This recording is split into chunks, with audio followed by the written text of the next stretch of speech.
राधे राधे। तो आज हम लोग 11वें स्कंद के 10वें अध्याय पे चर्चा कर रहे हैं। जिन लोगों ने रोज इसका अध्ययन करने का भी नियम लिया है 11वें स्कंद का, लगभग आप सबने ही रोज का अध्ययन करने का नियम लिया हुआ है, तो काफी लोग जो अध्ययन कर चुके हैं वो देख रहे होंगे कि आज का थोड़ा जो अध्याय है वो कठिन है। जैसे एक दिन पहले भी हमने जब चर्चा करी थी, शायद पिछले सैटरडे की बात है, तो वो भी सारे तत्व ही थे। और आज भी कई लोगों ने मुझे ये बोला कि आज का जो अध्याय है वो थोड़ा समझ में नहीं आया, सारे तत्व हैं। तो मैं छोटे से में सिंप्लीफाई करके आपको समझाने का प्रयास करता हूं। इसमें भगवान उद्धव को ही ज्ञान दे रहे हैं और कोई भी बात बताने से पहले, जैसे इस अध्याय में ये तो है कि शरीर और आत्मा और नर्क और स्वर्गों की चर्चा की गई है। और कई बारी मुझे भी ये चर्चा थोड़ी हल्की लगती है। हल्की इसलिए कि जब हम राग मार्ग की उपासना करते हैं तो हमारा ध्यान अपने स्वरूप में ही ज्यादा जाता है कि हम अपने स्वरूप का चिंतन करें, भगवान के वही वृंदावन स्वरूप का ही, ठाकुर जी का, अपने गोविंद जू का, अपने लाल जू का चिंतन करें, किशोरी जी के साथ जो बैठे हैं और जो लीला चल रही है वृंदावन में, वहीं मन ज्यादा जाता है। तो जब कोई केवल आत्मा और परमात्मा और इसकी बात करता है तो थोड़ा सा डिसइंटरेस्ट हो जाता है, कई बार ये सूखा तत्व लगता है। पर ये बात हमेशा है कि जो रस है वो तत्व की नींव पे ही खड़ा होता है। जो रस का जो महल है वो तत्व की भित्तियों पे ही, तत्व की नींवों पे ही खड़ा होता है। तो इसलिए अपना तत्व पक्का रखना बहुत जरूरी है। नहीं तो कई बारी लोग रस रस रस के चक्कर में इस शरीर से ही आनंद लेना आरंभ कर देते हैं और फिर वो विषय वस्तुओं में ही फंस जाते हैं और इंद्रिय तृप्ति करना प्रारंभ कर देते हैं। तो इसीलिए ये चाहे थोड़ा ऐसा लगे लेकिन तब भी समझने के लिए बहुत जरूरी है ये तत्व ज्ञान। और इसीलिए भगवान उद्धव जैसे सरीखे भगत को भी ये बात बता रहे हैं। अब उद्धव भी तो किस कोटि का भक्त है। हम जिनका ध्यान करने का प्रयास कर रहे हैं, उद्धव हमेशा उनके साथ ही रहते हैं। उद्धव जी ऐसे भगवान के मित्र और ऐसे भगवान के शिष्य भी हैं, ऐसे भगवान के सखा हैं जो वही वस्त्र पहनते हैं जो भगवान पहनते हैं, वो वही माला पहनते हैं जो माला भगवान ने उतारी है, वो वही प्रसाद पाते हैं जो प्रसाद भगवान की थाली में छूटा है, और बिल्कुल बहुत सुंदर, बिल्कुल कृष्ण की तरह ही सुंदर दिखते हैं उद्धव, और बिल्कुल उन्हीं के जैसे वस्त्र पहनते हैं, उन्हीं के जैसा खाते हैं, उन्हीं का प्रसादी खाते हैं, उन्हीं का प्रसादी पहनते हैं। तो इसलिए बहुत खास भक्त हैं भगवान के। भगवान ने एक जगह बोला, मुझे लक्ष्मी इतनी प्रिय नहीं है जितना उद्धव तुम मुझे प्रिय हो। इतने प्रिय भक्त हैं। तो उन प्रिय भक्तों को भी जब कोई तत्व समझाया जा रहा है तो बिल्कुल ऐसे भी नहीं छोड़ दिया जा सकता कि भाई इस तत्व की आवश्यकता नहीं है। तो खैर, तो उन्होंने शुरू में उद्धव को बताया कि उद्धव, जब कोई मेरी शरण में आ जाता है तो मेरी शरण में आने के बाद वे सारे कर्म निष्काम भाव से, इस जगत के जितने भी कर्म हैं वो निष्काम भाव से करता है। इस जगत में वो कुछ नहीं चाहता और अपने वर्ण के और अपने आश्रम के अनुसार ही सदाचार से अपने कार्य करता चले जाता है। वर्ण और आश्रम में आपको पिछली 1-2 बारी से समझा ही रहा हूं कि वो ब्रह्मचार्य में है, वो वानप्रस्थ में है, वो सन्यास में है, वो जिस भी उसमें अपने आश्रम में है, और जिस भी वर्ण में है कि वो ब्राह्मण है, वो क्षत्रिय है, वो जिस भी उसमें है उसी की क्रियाएं करते हुए मेरी आराधना करता है। जिसको जैसी जो क्रिया मिली है, भगवान की जो सेवा मिली है, वही सेवा करते हुए वो भगवान की। इसमें ऐसा बिल्कुल नहीं मानना चाहिए कि एक ब्राह्मण या एक वैष्णव जो भगवान की कथा बोल रहा है वो भगवान को ज्यादा प्रिय है, और एक कोई शूद्र सेवा कर रहा है, मान लीजिए उसकी रोज की सेवा है कि वो मंदिर में झाड़ू लगाता हो, तो हम सोचे कि इसकी सेवा तो छोटी सेवा है, इसकी तो निष्कृत सेवा है, तो ये तो ऐसे है कि ये तो पता नहीं कब भगवत धाम जाएगा, पहले तो ये महाराज जी जाएंगे जो कथा कर रहे हैं। ऐसा बिल्कुल नहीं है। हो सकता है कथा करने वाला बहुत देर से जाए, लेकिन भगवान के मंदिर में, ठाकुर जी के प्रांगण में झाड़ू मारने वाला जो बड़े हृदय से झाड़ू लगा रहा हो सकता है झाड़ू लगाने वाले की ऐसी मनोस्थिति हो कि वो सोचता हो कि मैं वृंदावन में या भगवान के निकुंज में या निवृत्त निकुंज में मैं सखी रूप में, मंजरी स्वरूप में ठाकुर जी की जो प्रांगण है उसे बुहार रही हूं, ऐसे सखी रूप में वो बुहार रहा हो। तो ऐसा व्यक्ति हो सकता है कुछ ही क्षण में सिद्ध हो जाए, और हम जैसे लोग जो केवल बोलने के लिए कथा करते हैं वो कभी सिद्ध ना हो। तो इसीलिए ऐसे नहीं देखना चाहिए कि ब्राह्मण पहले जाएंगे, क्षत्रिय बाद में जाएंगे, शूद्र सबसे आखिरी में जाएंगे। बिल्कुल ऐसा नहीं है। जो जिस सेवा में है वो अपने आप को ठाकुर जी के प्रति ऐसे समर्पित करके, जैसे इन्होंने बोला शरणागत होके, जो स्वरूप मिला है, जिस स्वरूप में अपने आप को इस शरीर से अलग जान के सेवा करें। यही सारा तत्व है इस अध्याय का, यही सारा तत्व है कि हम अपने शरीर के धर्मों को छोड़ के उससे ऊपर उठे, अपने आप को आत्मा और जो गुरु जी से स्वरूप मिला है उस स्वरूप में, या जिस स्वरूप की हम साधना कर रहे हैं। मान लीजिए किसी को स्वरूप नहीं मिला तो वो किस स्वरूप की साधना कर रहे हैं? वो सखी स्वरूप की साधना कर रहे हैं, वो मंजरी स्वरूप की साधना कर रहे हैं। तो अपने आप को उसी स्वरूप में ढालते हुए वैसी सारी नित्य क्रियाएं करें ठाकुर जी की उसमें, और जल्दी से जल्दी ऐसे जीव की प्रगति हो जाती है।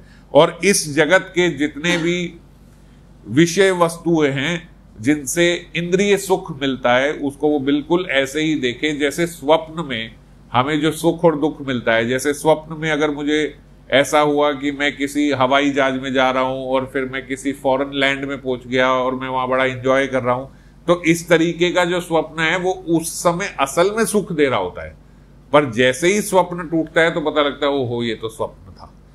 अगर मुझे कोई स्वप्न में आया कि मेरे कोई पास का मेरा कोई करीबी वो मर गया है, तो उस समय जो वो दुख होता है वो दुख बड़ा असली का होता है, पर जैसे ही स्वप्न खत्म होता है तो पता लग जाता है कि अरे ये तो स्वप्न था, तो वो दुख खत्म हो जाता है। तो उसी प्रकार से भगवान बोलते हैं ये जीव जब तक अपने आप को ये शरीर समझे बैठा है, तो क्योंकि ये शरीर तो वो है नहीं, आत्मा शरीर से अलग है, तो जब वो अपने आप को शरीर समझ लेता है तो शरीर के इंद्रियों से जो सुख और दुख मिलता है वो उसको अपना जान लेता है। पर जैसे ही वो इस शरीर से परे उठता है, जैसे ही इस शरीर अपनी आइडेंटिफिकेशन इस शरीर से खत्म करता है और अपने को भगवान के सेवक रूप में देखता है, तो तब उसे ऐसे ही लगता है जैसे एक जागृत व्यक्ति को लगता है कि अरे ये तो स्वप्न था। तो हम देखते हैं अरे ये तो शरीर के साथ हम ऐसे हो गए थे, ये तो शरीर का प्रिय कोई मर गया, ये तो शरीर को इधर इतनी उपलब्धियां मिल गई, तो उस सुख और दुख से वो एकदम से हट जाता है। और जो व्यक्ति ऐसे इस पथ पर आगे बढ़ना चाहता है कि वो अपने आप को शरीर ना समझे, अभी तो हम ऐसा है, हम अपने आप को ये शरीर ही जानते हैं और शरीर के सुख को सुख और शरीर के दुख को दुख मानते हैं। तो अगर हम इस पथ पे हैं, अगर हम इस पथ पे अग्रसर होना चाहते हैं कि मैं अपने आप को शरीर से अलग जानूं, तो भी बोला हे उद्धव, ऐसे व्यक्ति को, ऐसे भक्त को भी बेसिक प्रिंसिपल्स जो भक्ति के हैं सबसे पहले वो फॉलो करना जरूरी समझना चाहिए। ऐसे नहीं सोचे कि हम तो राग मार्गी भक्त हैं, हमारे लिए ये सब बेसिक चीजें क्या है। बेसिक चीजें क्या हैं? जैसे शौच, जैसे शौच मतलब जैसे क्लीनलीनेस, कि हमें किस समय सुबह उठ के नहाना ही है, अगर मल इत्यादि त्याग किया तो हमें फिर नहाना चाहिए। इस प्रकार के जो शौच क्रियाएं हैं ये हमें ध्यान रखनी चाहिए कि इसका पालन करें। हम इसकी तरफ नेग्लिजेंट नहीं हो सकते कि चलो कोई बात नहीं यार, इतने सबसे क्या फर्क पड़ता है, ये सब वहम है, ये सब नहीं, ऐसा नहीं सोचना चाहिए। जो हाथ धोने हैं, जो हाथ सुच्चे रखने चाहिए, जो प्रसादी हो जाए, अमनिया है, ये सारी चीजों का ध्यान रखना चाहिए और अहिंसावादी होना चाहिए। अहिंसावादी का मतलब वो व्यक्ति बिल्कुल ऐसा ना हो कि उसका दूसरों के प्रति जो बात करने का लहजा है वो बहुत खराब हो, वो दूसरे को हर्ट करने वाला हो, या वो मारता पीटता हो। मैं मानता हूं कि भक्त कभी हाथ पैर से तो मारता पीटता नहीं होगा, पर अपनी जुबान से हम कई बारी ऐसे होते हैं कि हम रोज किसी ना किसी को दुख पहुंचा रहे होते हैं अपनी जुबान से। तो अपनी जुबान से जो दुख पहुंचाना है, श्रीमद् भागवतम के आधार पर मैं ये बता रहा हूं, उसमें लिखा है कि हाथ पैर से थप्पड़ और लात मारने वाले छोटी मार मारता है, पर अपनी जिह्वा से गंदा बोलने वाला जो व्यक्ति है वो ज्यादा मार मारता है। तो इसीलिए वो अहिंसावादी नहीं रहा जो अपनी जुबान से गंदा बोलता है या दूसरे को दुख पहुंचाता है। तो कम से कम जो इस पथ के अग्रसर होना चाहते हैं, इस पथ पे अग्रसर होना चाहते हैं, उन्हें ये बेसिक प्रिंसिपल्स का ध्यान रखना चाहिए कि वो शौचाचार का ध्यान रखे और अहिंसावादी हो। और कैसा उस व्यक्ति का स्वभाव होना चाहिए, ये उद्धव को बताया कि उद्धव, हमें अपने गुरु के पास जाकर उनसे अपने स्वरूप को जानना चाहिए और मेरा मन कैसे शांत हो और मेरा क्या स्वरूप है, मतलब भगवान का क्या स्वरूप है, ये हमें गुरु से जानना चाहिए और एक समय पे गुरु को भगवान का ही स्वरूप समझ के उनकी सेवा करनी चाहिए। आचार्य माम विजानियात, ये भगवान ने कई जगह बोला। जैसे हमें बहुत सारी कंफ्यूजन है कि मेरा क्या धर्म है, मुझे क्या करना चाहिए, मेरी क्या सेवा है, मैं कैसे करूं, मेरे स्वभाव में क्या क्या कमी है, मुझे अपने स्वभाव में, ये सब सबके लिए एक बेसिक प्रिंसिपल तो भागवतम में सबको दिया गया है, पर मुझे इस समय किस पे वर्कआउट करना है।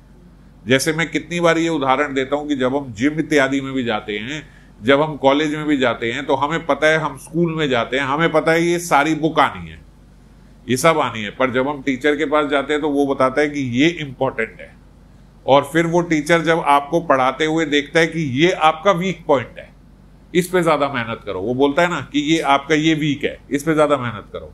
तो ऐसे ही जब हम जिम में जाते हैं तो हमें बताया जाता है भाई इस मसल की एक्सरसाइज करो, अभी इसकी करो, अभी इसकी करो, ये आपकी वीक है, ये इस पे ज्यादा वर्कआउट करो।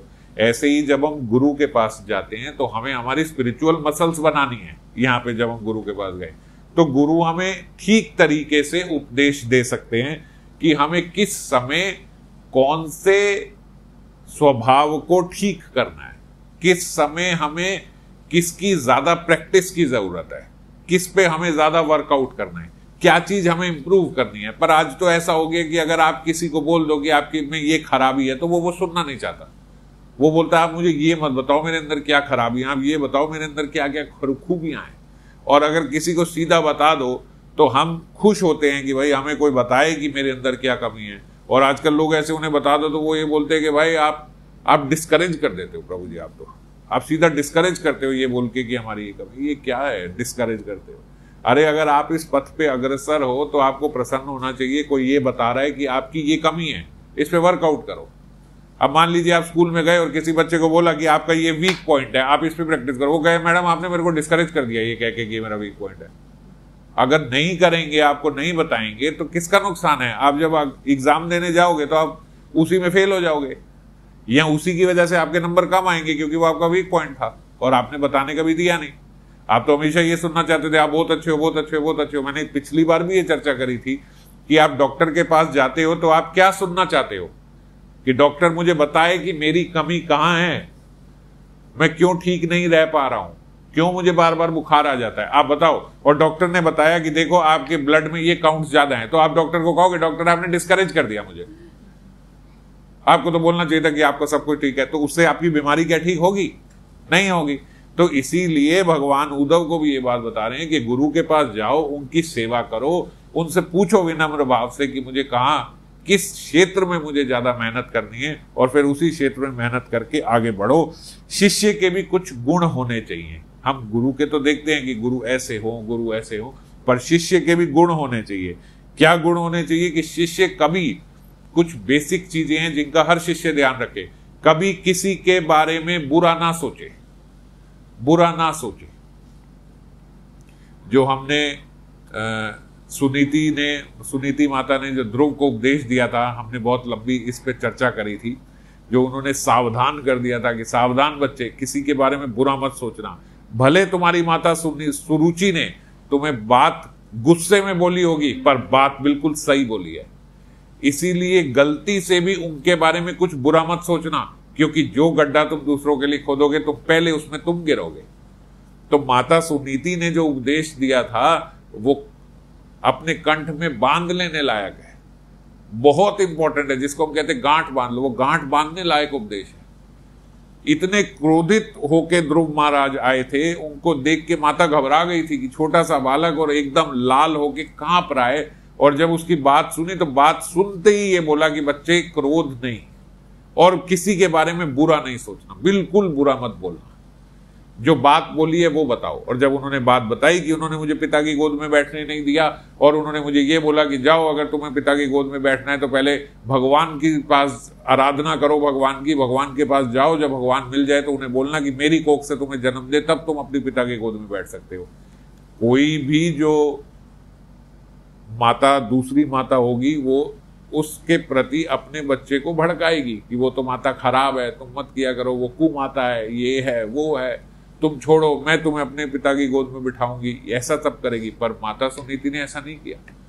माता सुनीति ने बोला कि बच्चे उन्होंने बात भले क्रोध में बोली, मैं मानती हूं, पर बात सही बोली।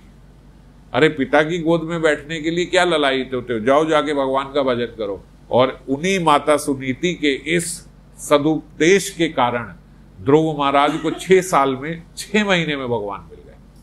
6 साल के ध्रुव महाराज को केवल 6 महीने में भगवत प्राप्ति हो गई। तो खैर, तो इसीलिए बोला गया किसी के बारे में कभी बुरा ना सोचे। जो आप दूसरे के बारे में बुरा सोचोगे वो आपके लिए ही सबसे पहले वो बुरा हो जाएगा। दूसरा, कभी आलस्य से कोई काम ना करे, आलस्य के कारण कोई काम ना छोड़े।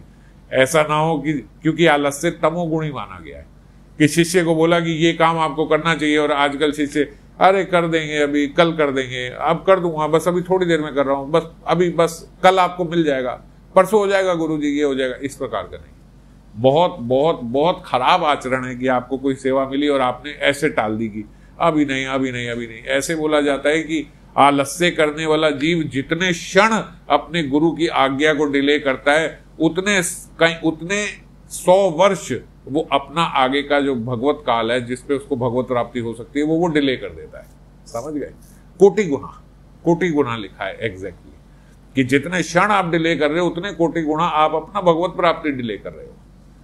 क्योंकि गुरु की आज्ञा तो शिरोधार्य है। आज बोला, अभी बोला, ऐसा होना चाहिए शिष्य को तो कि हमें पता है गुरु को प्यास लग रही है, उनके मुंह से पानी ना निकले, पहले जल पहुंच जाए। ऐसा शिष्य को होना चाहिए। और ऐसा शिष्य हो कि गुरु कहे पानी ला दो, ला रहा हूं गुरुजी, अभी 1 मिनट ये माला कर लो, फिर ला रहा हूं गुरुजी, और वो अपना 10 मिनट पर अरे हाँ गुरुजी ने पानी बोला था, जाओ गुरुजी के लिए पानी लेकर। इस प्रकार का शिष्य होगा तो कैसे बात बनेगी, क्या भगवत प्राप्ति होगी? तो आलस्य बिल्कुल ना हो। मैं थोड़ा क्षमा चाहता हूं, मैं हालांकि इस सीरीज में मैंने ये सोचा था कि बस केवल अध्याय बोलूंगा, ज्यादा समझाऊंगा नहीं, तो अभी थोड़ा जल्दी करने का प्रयास करते हैं। समझाने का फिर कभी फुर्सत से करूंगा। तीसरा शिष्य का गुण बताया, गुरु के चरणों में दृढ़ अनुराग हो। उसका अपने गुरु के चरणों में दृढ़ अनुराग हो। ऐसे नहीं हो कि ये गुरु जी तो हर वक्त जब देखो उपदेश बांचते रहते हैं, अरे यहाँ बैठोगे तो ये तो कुछ ना कुछ आगे, अरे ये तो कोई ना कोई कमी बताएंगे, ये तो ऐसा नहीं होना चाहिए। ऐसा बिल्कुल नहीं होना चाहिए। आपका गुरु के प्रति दृढ़ अनुराग होना चाहिए, क्योंकि केवल वही आपके कर्णधार हैं, वही आपकी नाव को पार लगा सकते हैं, दूसरा कोई लगा नहीं सकता। और जो भी काम कहा जाए उस काम को हड़बड़ा कर नहीं करे, उस काम को सावधानी से करे। सदा परमार्थ के संबंध में ज्ञान प्राप्त करने की इच्छा बनाए रखें। हमेशा एक भक्त के अंदर, एक शिष्य के अंदर ये एक इच्छा हो और जानने की, उसको और भजन में और आगे बढ़ने की, अग्रसर होने की एक इच्छा बनी रहनी चाहिए। ऐसा नहीं हो कि बस उसका एक सैचुरेशन पॉइंट आ जाएगी, बहुत हो गया, अब तो सही है, बस काम है, 2-4 माला करता था, 64 पे पहुंच गया, बस अब 64 होती रहे बस पूरा जीवन, बस ठीक है, और ज्ञान तो अब बहुत हो गया, मेरे को बहुत मिल गया, बस अब कोई दिक्कत नहीं। इस प्रकार का स्वभाव नहीं होना चाहिए। और सेवा में भी और अग्रसर होना है, भजन में भी और अग्रसर होना है। एंथुजियाज्म जिसे हम बोलते हैं, वो हमारा उत्साह हमेशा बढ़ते होना चाहिए। और सबसे महत्वपूर्ण गुण जो एक शिष्य में होना चाहिए कि किसी के गुणों में दोष ना निकाले। ये शिष्यों में बड़ा ज्यादा देखा जाता है कि हम फटाफट दूसरे शिष्य के, जो गुरु जी के दूसरे शिष्य जो हमारे गुरु भाई हैं, हम उनमें बड़ी जल्दी दोष निकाल देते हैं कि अरे ये तो देखो, ये कैसे ऐसे करना चाहिए, अरे गुरु जी की सेवा कोई ऐसे होती है, गुरु जी की सेवा ऐसे करनी चाहिए थी, ये कैसे करता है, अरे देखो इतने बड़े भक्त है और ये देखो ये कैसी सोच है, ऐसे। इस प्रकार का आचरण नहीं होना चाहिए। दूसरों में कभी दोष नहीं निकालना चाहिए हमें। और हमारे अपने परिवार में, खासकर अपने परिवार के सदस्यों में, हमारा को भागवत धर्म का पालन करना ही चाहिए। और करें ना करें, कम से कम अपने घर के सदस्यों में तो भगवत उपस्थिति देखें। ऐसे नहीं देखेगी ये तो मेरी बीवी है तो she is at my disposal, इसको तो मैं जो कहूंगा इसे करना ही चाहिए। अरे पत्नी का पहला पति, उसका पहला गुरु उसका पति होता है, तो उसे ये सारे कार्य करने चाहिए, मेरे अनुसार चलना चाहिए। यहाँ पत्नी सोचेगी अरे तुम बाहर हो गए जो हो गए, यहाँ पे हमारे घर में तो तुम्हें हमारे हिसाब से चलना पड़ेगा। यहाँ अपने बच्चों के लिए सोचेगी अरे ये तो बच्चे हैं, इन्हें तो जो मैं कहूँगा इन्हें वही कर। बच्चों को वो करना चाहिए जो उनके माता पिता कहे, पर माता पिता का इस प्रकार से प्रभुत्व नहीं होना चाहिए कि इन्हें वो करना ही पड़ेगा जो मैं कह रहा हूँ। सबके भीतर परमात्मा की उपस्थिति देखें। कम से कम परिवार में हम लोग जनरली, मुझे भी कई लोग ये बात बोलते हैं कि प्रभु जी ऐसा होता है कि दादा सब में तो देख ली जाती है भगवत उपस्थिति, पर अपने घर वालों में नहीं दिखती भगवत उपस्थिति।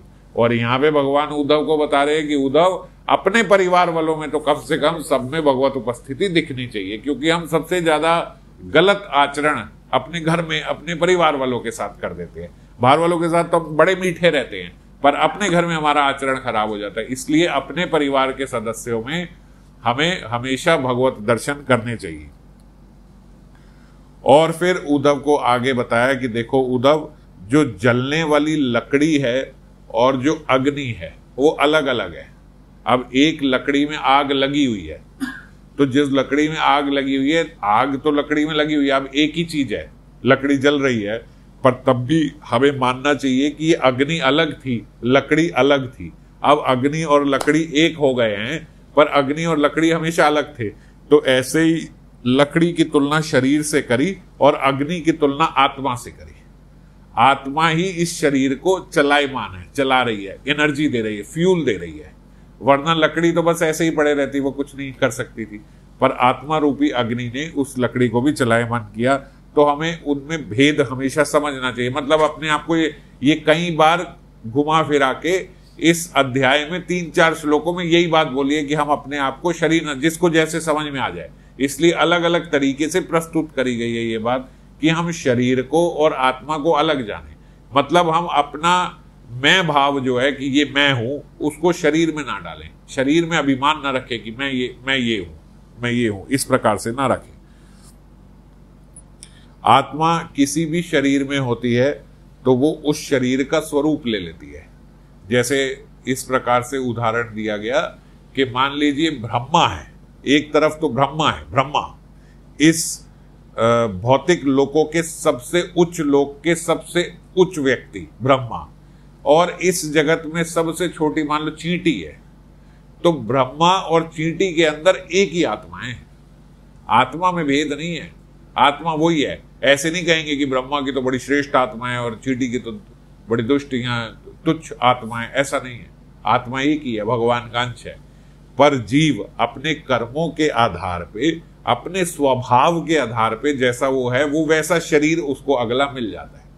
अब किसी का ऐसा ही होगा आचरण कि वो आलस्य से भरा होगा, दूसरे में दोष देखता होगा, और जो हमने अभी बात कर दूसरों के बारे में बुरा सोचता होगा, इस प्रकार का स्वभाव रखने वाला होगा, तो फिर कोई ऐसा पशु पक्षी बनेगा, ऐसी ही योनि मिलेगी। और अगर ठीक आचरण करने वाला होगा तो मनुष्य योनियों में और श्रेष्ठ मिलेगा। पर आत्मा वही है, उसके शरीर के गुण और दोष के कारण उसको अगला शरीर उस प्रकार से मिलता है। और अगर हमें विद्या ग्रहण करनी है गुरु से, तो ऐसा बोला गया जैसे हवन कुंड में जब हम अग्नि लगाते हैं तो सबसे नीचे वाली लकड़ी को अग्नि लगाई जाती है। यह सबसे नीचे वाली अग्नि में जब लकड़ी जल गई, नीचे वाली लकड़ी को अग्नि लगाई और वो जल गई, तो नीचे से फिर अग्नि ऊपर वाली लकड़ियों को जलाती है। हवन कुंड में ऐसा ही होता है ना, सबसे नीचे जलाई, फिर वो नीचे से अग्नि ऊपर आके जलाती है। तो उसमें उन्होंने बोला जो अग्नि है वो ऐसा समझो कि वो ज्ञान का स्तोत्र है, नीचे वाली लकड़ी जो है वो गुरु है और ऊपर वाली लकड़ी जो है वो शिष्य है। तो नीचे वाली गुरु में सबसे पहले ज्ञान आता है, फिर वही गुरु से ज्ञान रूपी अग्नि जो है वो ऊपर शिष्य के पास पहुंचती है। समझ गए? तो पहले गुरु के पास ज्ञान आया, फिर गुरु का ही ज्ञान आगे जाके शिष्य को जाता है। और यदि शिष्य उसको अच्छे से ग्रहण कर लिए तो गुरु भी अति प्रसन्न होता है और शिष्य के लिए भी ये अति प्रसन्नता की बात होती है अगर वो उसको ठीक से ग्रहण कर ले तो। और कई लोग, फिर भगवान ने अगले श्लोक में बताया कि कई लोग आजकल मतलब उस अवसर, उस समय पर भी और द्वापर में भी और आगे कलयुग में तो बढ़ते ही चले जाएंगे, ऐसे बहुत सारे सो कॉल्ड फिलोसफर्स आते हैं। ऐसी कई 1-2 लोगों की बुक्स मैंने भी पढ़ी हैं। ऐसे लोगों ने भगवत गीता पे भी टीका लिखी है, जो बिल्कुल, मैं अब नाम नहीं लेना चाहता, ऐसे ही किसी का नाम खराब हो, पर ऐसे व्यक्तियों ने, और बहुत मतलब उनकी बुक्स जो हैं वो बेस्ट सेलिंग बुक्स हैं, और वो ऑथर जो हैं they are well renowned authors. तो उन्होंने बहुत सारे शिव तत्व पे उन्होंने लिखी है, भगवत गीता पे लिखी है, कृष्ण लीलाओं पे उन्होंने विवेचना अपनी लिखी है, और इतनी खराब विवेचना मैंने आज तक कभी पढ़ी नहीं किसी की जो उन्होंने लिखी है। वो कैसे लिखी है उन्हीं के बारे में भगवान यहाँ पे बता रहे हैं। वो लोग ऐसे हैं जो इस जगत के सुख और दुख को सत्य मान लेते हैं। वो बोलते हैं बेटे इस जगत में ही है जो है यही है, और वो इस शरीर के धर्म को ही धर्म मानते हैं, शरीर के धर्म को, आत्मा को नहीं, शरीर के धर्म को। और शरीर के जो इमोशंस हैं उन्हीं को रियल इमोशंस मानते हैं, और इसी इमोशंस से वो भगवान की लीलाओं को लॉजिक देते हैं। इस इमोशंस से, मनुष्य की मानवीय इमोशंस से, जो इस जगत में जिसे हम कह रहे हैं कि ये स्वप्न के तरह है, उसके लॉजिक्स वो उठा के भगवान की लीलाओं में डाल देते हैं और भगवान की लीलाओं को वैसा डिस्क्राइब करते हैं। और यहां हम लोगों को लगता है कि वाह इन्होंने समझाया है, आज तक मुझे समझ में ही नहीं आया था कि भगवान की इस लीला का क्या तात्पर्य है, अब इसने समझाया ठीक से, अब मुझे समझ में आया। क्यों समझ में आया? क्योंकि उन्होंने भगवान के जो परमार्थ की लीलाएं थी उन्हें परमार्थ के हिसाब से नहीं समझाया, उन्हें इस जगत के हिसाब से जो लेना देना है उससे समझाया। और हमें यही बात ज्यादा समझ में आती है। तो जो हमारे समझ से ऊपर की बात है, जो हमारा हॉरिजन खोले, जैसे हम MBA क्यों करते हैं? एक आम आदमी इतना अच्छा व्यापारी नहीं बन पाता जितना एक व्यक्ति जब MBA करता है तो उसका हॉरिजन खुल जाता है। तभी कंपनी उसको 10-10, 20-20 लाख रुपए देके सेल्समैन अपना बनाती है।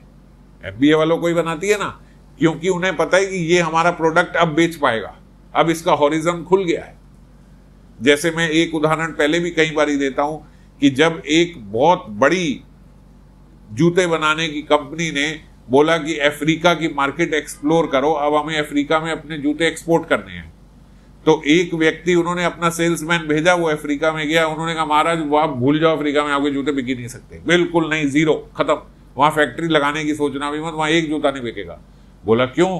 बोले क्योंकि वहां जूते पहनने का कल्चर ही नहीं है, वहां तो लोग नंगे पैर घूमते हैं, वहां कोई जूते पहनता ही नहीं, तो इसलिए बिल्कुल आपकी फैक्ट्री चल ही नहीं सकती वहां पे। उन्होंने कुछ समय के बाद एक दूसरे सेल्समैन को भेजा कि आप जाओ और देखो कि हमारी वहां क्या अपॉर्चुनिटी है। वो व्यक्ति इतना खुश हो गए वापस आए, उन्होंने कहा महाराज आप जितनी लगा सकते हो जूते की फैक्ट्री वहां लगा दो, सारा माल छोड़ के वहां एक्सपोर्ट करो, वो तो एकदम रेडी मार्केट है। उसने बोला आप बिल्कुल उल्टी बात कर रहे हो, ऐसे कैसे? उसने कहा महाराज वहां भी जूते पहनने का कल्चर ही नहीं है, वहां लोग नंगे पैर हैं, तो इसका मतलब हमारा कोई कंपटीटर ही नहीं है, बस हमने लोगों को सिखाना है कि जूते पहनो और देखो आप ही के जूते बिकेंगे, क्योंकि दूसरा तो कोई है ही नहीं जूता बनाने वाला। तो ये समझ गए, ये एक हॉरिजॉन होता है, एक बड़ी छोटी सोच है कि नहीं नहीं नहीं वहां तो कोई पहनता नहीं, वहां बिक नहीं, और एक बड़ा एक खुला हुआ हॉरिजॉन है, वो ऐसे देखते हैं एक अपॉर्चुनिटी की तरह, वहां कोई नहीं पहनता तो वहां तो और बिकेगा, बस हमें समझाना और बताना है।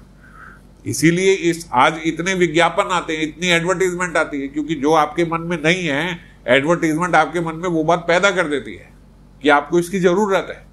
आप बात समझ गए? एक आदमी के आंख के नीचे काले गड्ढे पड़ रहे हैं, वो मान लेता है ठीक है भाई अब उम्र हो रही है, अब ये सब तो होगा, झुर्रियां पड़ेंगी, ये सब होगा। फिर विज्ञापन आता है, अरे आपके चेहरे पे झुर्रियां पड़ रही हैं, अरे काले धब्बे, ये तो 5 मिनट में खत्म हो जाएंगे, आप हमारी आदमी को लगता है हाँ, जो आदमी मान चुका था कि चलो अब उम्र हो रही है, अब ये सब होगा ही, वो सोचता नहीं ऐसा। एक आदमी मान चुका है मेरे बाल सफेद हो रहे हैं, मेरी उम्र हो गई, अब ये सब हो गई, विज्ञापन आता है, अरे आप क्यों बूढ़े लगते हो, आप तो 10 साल जवान लग सकते हो, बाल काले करो, वो बाल काले करने को भाग जाता है। आप बात समझ गए? तो इसी हिसाब से भगवान ने कहा, जो सो कॉल्ड यहाँ के फिलोसोफर्स हैं वो आपको समझाएंगे कि इस जगत का, इस शरीर का जो सुख और दुख है वही असली है, यही सही सुख है, यही सब कुछ है, यही सुख है, यही दुख है, जो हम ये भोग रहे हैं यही असल सुख है, और जो हम भोग नहीं भोग पा रहे हैं ये दुख है। पर इन बातों में मत फंसना, इन बातों में मत फंसना, ये जगत में कोई सुख दुख, ये तो दुखाल्यम है, अशाश्वतम दुखाल्यम, भगवान ने भगवत गीता में ये बात बता दी। तो इसीलिए इन चक्कर में मत पड़ना। उद्धव को वो बता रहे कि ये शरीर के धर्म में मत फंसना। क्यों? अब इस बात को बड़े अच्छे से एक्सप्लेन कर रहे हैं कि एक व्यक्ति जो इस जगत में सुख चाहता है वो अपने आप को यहां पे स्वतंत्र समझता है। सबसे पहले वो सोचता है मैं जो चाहूं कर सकता हूं, मैं जिससे चाहूं उससे सुख ले सकता हूं, मैं जब चाहूं किसी को भी दुखी कर सकता हूं, मैं जब चाहूं मैं कभी भी सुखी हो सकता हूं। वो बोलते हैं वो ये जानता नहीं है कि बच्चे तू स्वतंत्र नहीं है, तू परतंत्र है, तू हर समय समय के कंट्रोल में है। जो एक थोड़ा भी वाइज आदमी होता है वो डरता नहीं यार टाइम का पता नहीं कल कैसा हो। अब पता थोड़ी है उसको, बोलो कि ये 10 साल बाद ऐसे होगा, वो हाथ जोड़ के बोलता है प्रभु जी इतना अहंकार से ना बोलो, पता नहीं 10 साल बाद क्या समय होगा। तो समय से वो डरता है क्योंकि वो परतंत्र है, उसको नहीं पता कल क्या होगा। तो अपने आप को स्वतंत्र सोचने वाला वो ये नहीं जानता कि वो अपने प्रारब्धों से बंधा हुआ है, जो उसके जैसे प्रारब्ध पिछले उसने किए हैं और जो कर्मों के हिसाब से प्रारब्ध मिले हैं वो उनसे बंधा हुआ है, वो अपने भाग्य से बंधा हुआ है। वो अपने को आजाद मानकर सोचता है कि मैं सारी जहान की खुशियां प्राप्त कर लूंगा। और आगे बताया कि अगर मान लो ऐसा है तो हम इस जगत में क्या ऐसा नहीं देखते कि बड़े बड़े बुद्धिमान लोग जिनका दिमाग बहुत तेज चलता है, हम उनको देखते हैं कि वो कुछ सुख अर्जित नहीं कर पा रहे। बड़े बड़े बुद्धिमान पंडित लोग देखते हैं कि वो बेचारे पैसा नहीं कमा पा रहे, कुछ नहीं कर पा रहे, इस जगत में दुखी हैं। और बड़े बड़े मूर्ख लोगों को देखते हैं कि वो इतने इतने बड़े इंडस्ट्रियलिस्ट और इतनी बड़ी बड़ी पॉलिटिकल पार्टीज में बैठे हुए हैं और एकदम निपट मूर्ख है और इतनी ऊपर पहुंच गए। तो इससे क्या उन्हें समझ में नहीं आती? मैं नाम नहीं ले रहा हूं मगर आप समझ गए ना, बड़े बड़े मूर्ख भी पॉलिटिकल पार्टी में कैसे बैठे हुए, जिनको पूरा जगत जिनका मजाक उड़ा रहा है और वो इतनी बड़ी पॉलिटिकल पार्टी का एक हिस्सा बने हुए हैं। बड़ा प्रयास कर रहे हैं इतने सालों से कि मैं प्रधानमंत्री बन जाऊं, मगर ना बन पाए ना आगे बन पाएंगे। तो ये हम देखते हैं ये मूर्ख इतने ऊपर और इतने इतने समझदार लोग जो हैं वो बिल्कुल नीचे हैं। तो फिर जीव सोचता है कि मैं अपनी समझदारी से ही बस कर लूंगा। केवल अपनी समझदारी से ही सब कुछ नहीं हो सकता इस जगत में। इसको और किसी कंटेक्स्ट में मत लेके जाना, केवल इस कंटेक्स्ट में वो समझा रहे हैं कि जीव स्वतंत्र नहीं है। इसलिए ये नहीं कह रहे कि आप प्रयत्नशील मत हो, आपको प्रयत्नशील तो होना चाहिए, पर विशेष रूप से प्रयत्नशील आपको जो ये शरीर मिला है, जो ये मनुष्य योनि मिली है, उस मनुष्य योनि का सदुपयोग करके इस जन्म मृत्यु से ऊपर चले जाना। सबसे बड़ा प्रयत्नशील व्यक्ति वो है जो इस जन्म मृत्यु के चक्कर से ऊपर उठने का सोचे। बात समझ गए? तो इसीलिए ये डिस्करेज नहीं कर रहे कि आप जा नहीं सकते, हम ये डिस्करेज कर रहे हैं कि आप इस जगत में अगर सोचो कि मैं स्वतंत्र हूं और मैं जो चाहूं इस जगत में पा सकता हूं, वो नहीं हो सकता। हाँ, अगर आप भजन में प्रयत्नशील होगे तो आप पा सकते हो, क्योंकि वहां पे आप अपने आप को भगवान की कृपा के अधीन समझते हो। भगवान अंश हैं और आप अंशी हो, और एक अंशी मान जाए कि मैं इस अंश के अधीन हूं तो उसके लिए कोई बैरियर नहीं है, उसके लिए कोई प्रारब्ध नहीं है, उसके लिए कोई कर्म रुकावट नहीं बन सकता। वो डायरेक्ट आज इसी जन्म में कोई भी सिद्ध हो सकता है। अगर वो ये मान ले कि मैं अंशी हूं और ये अंश हैं, तो उसने अपने आप को स्वतंत्र नहीं माना ना, उसने परतंत्र माना, अपने आप को छोटा माना, अपने गुरु को बड़ा माना, भगवान को बड़ा माना कि आप कहोगे आपके कहने पे चलूंगा तो मैं वहां पहुंच जाऊंगा। इस प्रकार से बोला गया इस जगत में। और इस जगत में अगर कोई सोचता है कि मैं जो चाहूं वो कर सकता हूं, तो बोले बड़े बड़े यहाँ पे आ गए, यहाँ पे रावण और कंस जैसे भी आ गए जो सोचते थे, हिरण्यकशिपु जैसे भी आ गए जिन्होंने सोचता थे कि मैं चाहूं तो मैं स्वर्ग तक यहाँ के सीढ़ियां बना लूं या ये कर लूं, या मैं कभी मृत्यु को प्राप्त नहीं करूंगा, मैं भगवान से ऊपर हूं। पर क्या मृत्यु को रोक पाए? अरे हिरण्यकशिपु जैसे सरीखे इतने बड़े बड़े असुर जो हैं वो मृत्यु को नहीं रोक पाए। तो जो हम यहाँ पे सो कॉल्ड कहते हैं कि मैं स्वतंत्र हूं, मैं ये कर सकता हूं, मैं वो कर सकता हूं, उससे पूछो क्या वो बुढ़ापे को रोक सकता है? क्या वो बीमारी आने से रोक सकता है? क्या वो मृत्यु को रोक सकता है? तो फिर किस बात के लिए स्वतंत्र है? वो किस बात के लिए स्वतंत्र है? अगर मृत्यु जो है, इसमें स्पष्ट भगवान ने बोला कि मृत्यु किसी को प्रिय नहीं है, हर व्यक्ति के लिए डिसप्लीजिंग है मृत्यु तो प्लीजिंग नहीं लगती ना। तो क्या हम मृत्यु को रोक पाए? मृत्यु तो एक दिन आपका सब खत्म कर ही देगी, बुढ़ापा तो आपका सौंदर्य खत्म कर ही देगी। इतने बड़े बड़े जो हीरो हीरोइन हुए उनको हम देखते हैं वृद्ध अवस्था में, क्या अवस्था हो जाती है उनकी? होती है ना, सब खत्म हो ही जाता है। तो कैसे हम सोचते हैं कि भाई मैं इस जगत में बहुत इंजॉय कर लूंगा? इसीलिए भगवान ने कहा कि जो इस जगत में सुख लेने का प्रयास करता है, असल में वो और दुखी होता है। जो जितनी ज्यादा मेहनत करेगा, आप गलत दिशा में भाग रहे हो, आपको जाना इधर है, आप जा इधर रहे हो, तो who will be the most miserable one? जिसकी स्पीड ज्यादा होगी। एक आदमी 10 की स्पीड से भाग रहा है, तो उल्टा रास्ता चल रहा है 10 की स्पीड से, तो बेटर है उस आदमी से जो 100 की स्पीड पे भाग रहा है। दिख तो रहा है कि वो तेज भाग रहा है, पर उल्टी दिशा में भाग रहा है। तो इसीलिए हम लोग ये देखते हैं, ये तो बहुत आगे निकल गया, ये तो और आगे निकल गया, ये तो बहुत आगे, अरे उल्टी दिशा में आगे निकल गया। तो सीधी दिशा से देखोगे तो और पीछे हो गया वो। इसीलिए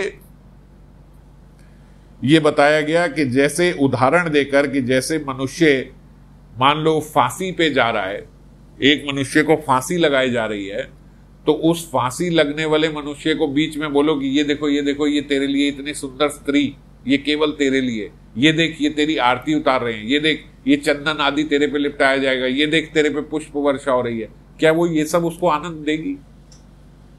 जो जिसको लेके जाया जा रहा है फांसी के लिए, अब उसको आप बोलोगे तुझे चंदन लगाया जाएगा, तेरी आरती उतारेंगी, ये सारी सुंदर सुंदर स्त्री तेरे लिए है, उसको इससे क्या लेना देना? उसको तो ये है कि अभी ये फांसी हटाओ पहले, फिर देखेंगे।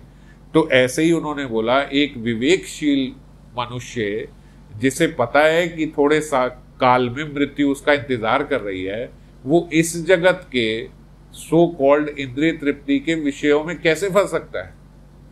वो कैसे ऐसी गलती कर सकता है कि वो यहां विषय भोग करे जब उसको दिख रहा है कि मेरी मृत्यु आने वाली है, और जो उसके जीवन का मेन लक्ष्य है वो उसको भूल जाए और यहां पे लग जाए? तो ऐसे बोलते वो मूर्ख ऐसा ही पागल है जो फांसी लगने जा रहा है और वो इससे खुश हो रहा है कि मेरे को चंदन लगा रहे हैं, मेरे पे पुष्प डाल रहे हैं। समझ गए? बिल्कुल वो मूर्ख मनुष्य भी ऐसा ही मूर्ख है। और अगर कोई सोचे कि नहीं, मैं यज्ञ आदि करके परलोक में सुख पालूंगा, परलोक मतलब मैं स्वर्ग आदि में जाऊंगा और वहां सुख पालूंगा, ये भी एक तरीके से हमारे जीवन में रुकावट है। हम भगवत प्राप्ति ना करके स्वर्ग प्राप्ति करने की अगर आशा रखें तो, और हम सारे देवी देवताओं का भजन करना शुरू कर दें स्वर्ग की प्राप्ति के लिए, तो ये भी हमारे जीवन का लक्ष्य नहीं है। ये भी समझो वो अपने जीवन के लक्ष्य से भटक गया।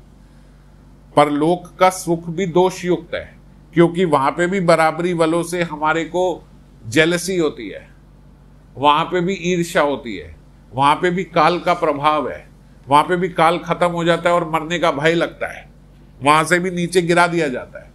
हालांकि है बहुत लुभावनी वहां की जो जीवन जो वहां का बताया जाता है शास्त्रों में, वो ऐसा बताया जाता है कि जो यज्ञ करने वाले पुरुष हैं, जब वो वहां स्वर्ग में पहुंचते हैं तो एक बहुत बड़ा चमकीला विमान उनको लेने आता है और वो विमान उन्हीं का हो जाता है। आप यहाँ पे तो छोटी मोटी गाड़ियों के चक्कर में फंसते हो, मर्सिडीज मिल जाए, BMW मिल जाए, वहां पर्सनल जेट मिलता है और वो पर्सनल जेट विदाउट ड्राइवर चलता है। ये लिखा है, ये सब मैं अपने आप से नहीं कह रहा हूं। वहां ऐसा हवाई जहाज मिलता है जो आपके मन के अनुसार चलता है, और अगर आप 10 लोगों को बिठाना चाहते हो तो 10 सीटर हो जाता है, अगर आप 20 लोगों को बिठाना चाहते हो तो 20 सीटर हो जाता है। और बड़ी बड़ी अप्सराएं, बड़ी सुंदर सुंदर अप्सराएं आपके साथ चलती है, और जब आप चलते हो तो ऊपर यहाँ पे तो वही रेडियो चलाना पड़ेगा, कोई वहां कुछ नहीं, वहां डायरेक्ट लाइव गंधर्व आपके लिए साथ साथ गीत गाते चलेंगे। आपका विमान चल रहा है और गंधर्व गीत गाते हुए चल रहे हैं।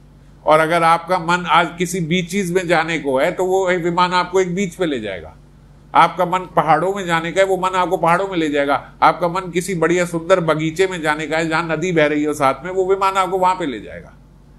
इस प्रकार की स्वर्ग में बड़ी सारी सुविधाएं हैं, मगर वो बोलते इन सारी सुविधाओं के बाद भी वहां जीव डरा हुआ रहता है, क्योंकि वो एंजॉय तो कर रहा है लेकिन उसको इसके खोने का भय है। और वही होता है, it's like a 7 star hotel. आपके क्रेडिट कार्ड में जब तक पैसा है वो आपको सारी सुविधाएं देके सर सर करके सल्यूट मारेंगे, और जैसे ही आपके क्रेडिट कार्ड में पैसा खत्म तो वही आपको धक्का देके बाहर कर देंगे। समझ गए? तो ऐसे ही जैसे ही आपके पुण्य कर्म खत्म हुए तो वो आपको वहीं से नीचे पटक देते हैं फिर से। फिर इस यहाँ पे मनुष्य योनि मिलेगी अगर बड़े अच्छे तरीके से रहे, नहीं तो कोई कीट पतंगा कुछ पशु पक्षी फिर से बनेंगे और फिर वही जन्म मृत्यु का चक्कर शुरू हो जाएगा। तो इसीलिए अगर कोई इधर जाने का प्रयत्नशील है स्वर्ग जाने का, तो भगवान सारी ऑप्शंस बता रहे हैं कि मनुष्य क्या क्या कर सकता है। पहले क्या बताया कि जो सोचते हैं कि इसी जगत में सुख दुख सब सही है, उसको काट दिया कि ऐसा नहीं हो सकता। फिर कोई सोचे कि परलोक में सुख दुख मिलते हैं, मैं स्वर्ग के रास्ते में जाऊं, उसको काट दिया, ऐसा नहीं हो सकता। तीसरा बता रहे हैं कि अगर कोई व्यक्ति विरुद्ध कार्य करता है, शास्त्र विरुद्ध कार्य करता है, वो दूसरे प्राणियों को सताता है, या फिर वो पशु पक्षियों की हत्या करके उनको मार के खाता है। देखिए बोलने में कितना गंदा लगता है, और आज लोगों ने बड़ा सोफिस्टिकेटेड वर्ड यूज कर लिया, we are eating non veg. बस सुनने में बड़ा सुंदर और सभ्य शब्द लगता है कि हम लोग नॉन वेजिटेरियन हैं, पर actually what are you non vegetarians? आप पशु पक्षियों को मार के, काट के, पका के, हत्या करके उनको खा जाते हो। इन्हीं को असुर बोला जाता था, और आज इन असुरों ने बड़ी सोफिस्टिकेटेड लैंग्वेज यूज कर ली कि वी हैव नॉन वेज। तो ये भले आप सोफिस्टिकेटेड भाषा बोल लो, मगर यहां भागवतम में तो असुर ही बताया गया। और जो प्रेतों की कई रूप से उपासना करते हैं, ये बोलते ये लोग नरक में ही जाते हैं। ये सब मांस वास खाने वाले जो लोग हैं, ये नरक की यात्रा करते हैं। और जो सकाम कर्म या बहिर्मुख कर्म करने वाले हैं, सकाम कर्म मतलब जो हमेशा एक बिजनेस माइंडेड होते हैं, वो अगर किसी का भला भी करते हैं तो एक बिजनेस माइंड से करते हैं कि यार आज इसको ये इतना दे दो, कल ये हमारे काम आएगा, ये इतना कर दो, ये हमारे काम आएगा। और वैसे कहीं दान देने के प्रति कृपणता होती है, वैसे उसमें बड़े कंजूस होते हैं। अगर कहीं ऐसे ही किसी को देना पड़े तो उसमें बड़े कंजूस होते हैं। और अगर कहीं देना भी पड़े और वो बोले कि महाराज आप दे दो, आपका इसके प्रति इनकम टैक्स में छूट मिल जाएगी, आपकी पर्ची कटेगी, तो थोड़ा देने के प्रति उनकी लालसा होती है कि चलो इनकम टैक्स की छूट मिल रही है तो दे दो। तो दान भी आज आदमी इसलिए देना चाहता है कि उसकी स्लिप मिल जाएगी, उतना मुझे इनकम टैक्स में छूट मिल जाएगी तो दान दे दो। इस प्रकार से लोगों की मानसिकता है। तो ऐसी मानसिकता वाले लोग बोलते हैं ये ऐसे कर्म कोई न स्वर्ग की ओर लेके जाते हैं, न भगवत प्राप्ति की ओर लेके जाते हैं। ये सकाम कर्म है, अल्टीमेटली ये पाप कर्म ही बनते। अल्टीमेटली ये एकदम ऐसा पाप कर्म नहीं है, ये सकाम कर्म है। पर ऐसी स्वभाव के जो लोग होते हैं वो धीरे धीरे पाप कर्मों की तरफ ही जाते हैं। और जितनी स्वर्गवासी हैं, जो स्वर्ग के लोग हैं, जो स्वर्ग के देवी देवता हैं, ऐसा बताया कि उनकी भी एक आयु होती है। जो लोग नरक में जाते हैं वो तो बोलते हैं नार्किक लोगों का ही संग करते हैं, और नरक में रहने से और उनका संग करने से उनकी ज्यादा से ज्यादा, और अब क्योंकि वहां बिल्कुल इंद्रिय तृप्ति नहीं हो रही, बहुत सताया जा रहा है, तो जब वो दूसरे नरक को खत्म करके आते हैं तो उनकी इंद्रिय तृप्ति करने की और प्रबल वासना भी बढ़ जाती है। ऐसा नहीं है कि नरक से आया और अब उसने सोचा कि अब भगवान का भजन करूंगा, मैं बहुत समय नरक में रहा, अब नरक में नहीं जाऊंगा। क्योंकि इतना खराब समय जो खराब लोगों के बीच में रहे, वो प्रभाव भी हमारे दिमाग में पड़ता है, और फिर आदमी भोग करना चाहता है और फिर नरक में जाता है। तो जब बोलते नरक की यातना करने का चक्कर चला तो आदमी की बुद्धि बिल्कुल खराब ही होती चली जाती है उस तरफ, और स्वर्ग की ओर जाने के प्रयास करता है। तो स्वर्ग में भी एक आयु होती है। ब्रह्मा जी जो सबसे ऊपर है उनकी भी बोला एक आयु है। वो आयु भी हम लोग कई बार उसकी गणना करते हैं कि 1000 की जो ये युग साइकिल है, जो चतुर्युग है, चतुर्युग मतलब जैसे कलयुग, द्वापर युग, त्रेता युग और सतयुग, ये सारे मिला के बनते हैं लगभग 43,20,000 वर्ष, 43,20,000 ईयर्स। ये चतुर्युग, एक चतुर्युग बनता है, जिसमें 4,32,000 साल का ये कलयुग है। और पूरा चतुर्युग ले तो 43,20,000 साल, और 43,20,000 साल का एक युग साइकिल जो है इंटू 1000, ये होता है एक मनवंतर। 43,20,000 साल जब 1000 बार हो जाते हैं तो ये एक मनवंतर बनता है। ऐसे 71 मनवंतर जब बनते हैं तो 43,20,000 इंटू 1000 इंटू 71, ये जब होते हैं तो ये ब्रह्मा जी का एक दिन है। मानी ब्रह्मा जी के 12 घंटे, इतनी बड़ी रात भी होती है 12 घंटे की, ये तो 12 घंटे बने। ऐसे ब्रह्मा जी 100 साल जीते हैं। तो ब्रह्मा जी की अगर एक मैंने थोड़ा एस्टिमेट लगाया ब्रह्मा जी की आयु का, तो ब्रह्मा जी जीते हैं 3,11,04,000 करोड़ वर्ष। 3,11,04,000 करोड़ वर्ष तक ब्रह्मा जी जीते हैं। तो ऐसी आयु पाने के बाद भी बोलते, लेकिन तब भी ये भय नहीं जाता कि ये शरीर खत्म हो जाएगा, क्योंकि अल्टीमेटली चाहे ब्रह्मा जी तक पहुंच जाओ पर शरीर तो खत्म होएगा ही ना। एक केवल भगवत धाम ऐसा है जहां समय की कोई चलती नहीं है। तो एक बारी जो व्यक्ति भगवत धाम पहुंच गया वो कभी वापस नहीं आता। अब वो जन्म मृत्यु से खत्म, अब वो सदा ठाकुर जी के साथ लीलाओं में मग्न हो गया।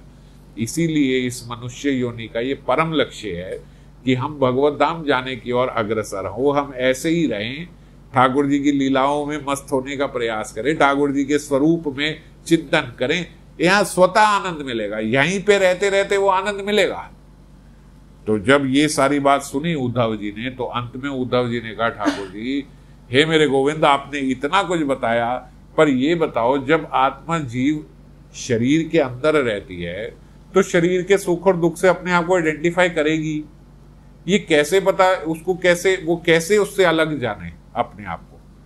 आपने बोला तो शरीर से अलग जाने, पर कैसे अपने आप को शरीर के सुख और दुख से अलग माने? और कहीं जगह तो ऐसा बोला जाता है कि जीव नित्यबद्ध है, कहीं जगह ऐसा बोला जाता है कि जीव नित्य मुक्त है। तो अब मुझे समझ में नहीं आ रहा कि जीव नित्य बद्ध है या जीव नित्य मुक्त है।